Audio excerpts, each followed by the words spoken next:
ఈరోజు కొన్ని ప్రచార మాధ్యమాలు అశ్వత్థామ అతహ కుంజర అన్న రీతిలో కోర్టులో జరిగిన వ్యవహారాన్ని కూడా దాన్ని వక్రీకరించి చెప్తా ఉన్నారు. అది దురదృష్టకరం. కేటీఆర్ గారి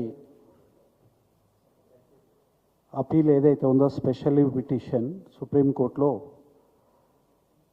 7వ తారీఖు నాడు ఇక్కడ జనవరి 7వ తారీఖు నాడు ఇక్కడ హైకోర్టు క్వాష్ ప్రొసీడింగ్ ఏదైతే దాన్ని డిస్మిస్ చేసిన సందర్భంగా 7th రోజే దాని మీద అపీల్కి పోవడం జరిగింది.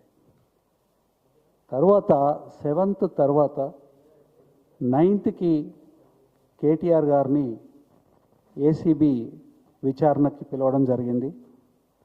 ఆ విచారణకి వారు వెళ్ళడము, తర్వాత దాదాపుగా 7 గంటల సేపు ఏసీబీ ఆఫీస్లో విచారణ ఏదైతే జరిగిందో దానికి తన దగ్గర ఉన్న సమాచారాన్ని మొత్తం ఇచ్చి ఇన్వెస్టిగేషన్కి కోఆపరేట్ చేయడం అనేది జరిగింది.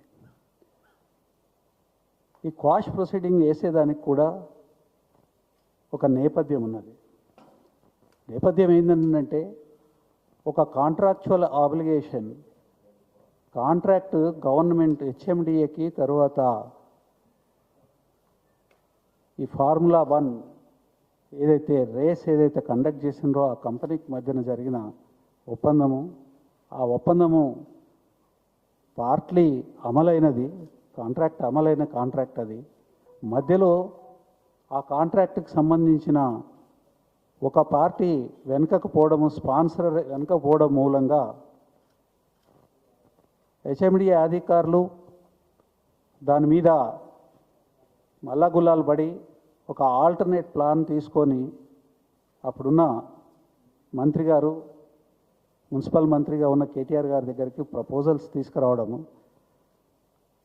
ఎందుకు అనంటే ప్రపంచం మొత్తంలోనే 9 నగరాలలో మాత్రమే ఈ ఫార్ములా 1 ఈ రేస్ అనేది జరుగుతున్నది.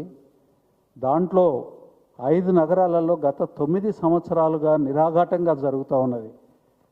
ఆ 9 నగరాలు New York, London, Paris, Berlin, Seoul.